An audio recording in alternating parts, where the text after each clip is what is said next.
ప్రధానమంత్రి మోడీ ఆర్ఎస్ఎస్ జపం చేస్తున్నారని 79వ స్వాతంత్ర దినోత్సవం వేడుకలలో తేట తెల్లమైందని ఆయన చరిత్రను వక్రీకరించే ప్రయత్నం చేస్తున్నారని సిపిఐ రాష్ట్ర కార్యదర్శి కె రామకృష్ణ అన్నారు.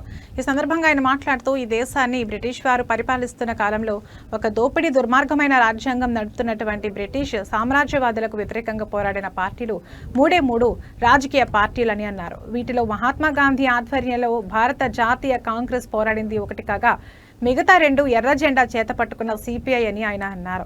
అయితే నేడు మోడీ చరిత్రను విస్మరించి ఆర్ఎస్ఎస్ గురించి మాట్లాడుతున్నారని ఆయన తెలిపారు. స్వాతంత్ర్యం వచ్చిన తర్వాత తాము జాతీయ జెండాను ఆమోదించడం లేదని ఆర్ఎస్ఎస్ ఆనాడే చెప్పిందని, అంబేద్కర్ రాజ్యాంగాన్ని కూడా తాము తిరస్కరించినట్లు ప్రకటించిందన్నారు. ప్రతిరోజు వేల కోట్ల రూపాయల ఆదాయం వస్తూ ఉంది.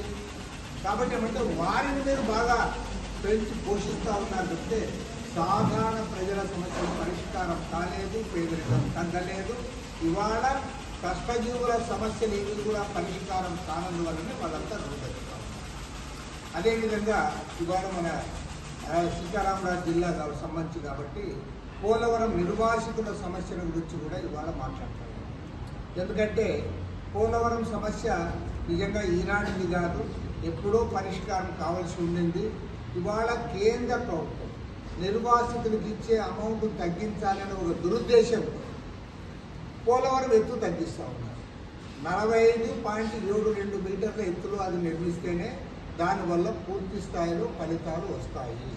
196 టీఎంసీలు నీరు నిల్వ చేయడానికి, 960 మెగావాట్ల విద్యుత్ శక్తి ఉత్పత్తి చేయడానికి, అటు రాయలసీమ ఇటు ఉత్తరాంధ్ర సుదూర సౌతి వారికి నీళ్లు ఇవ్వడానికి అవకాశం ఉంటుంది.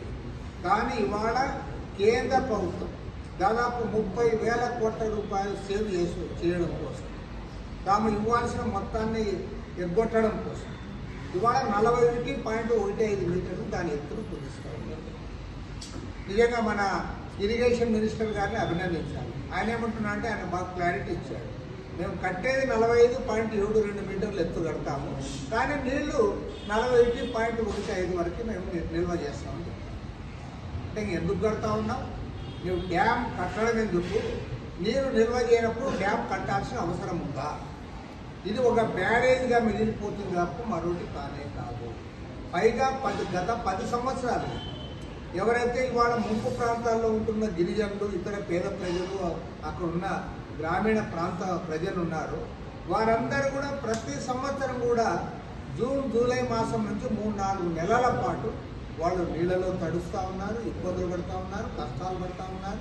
నిజంగా వారికి ఈ పాటి నిర్వాసితులకు ఇవ్వాల్సింది ఇచ్చేసి వాళ్ళకి పునర్నిర్మాణం చేసి ఉంటే వాళ్ళందరూ కూడా హాయిగా పోయి అక్కడ ఉండేవారు.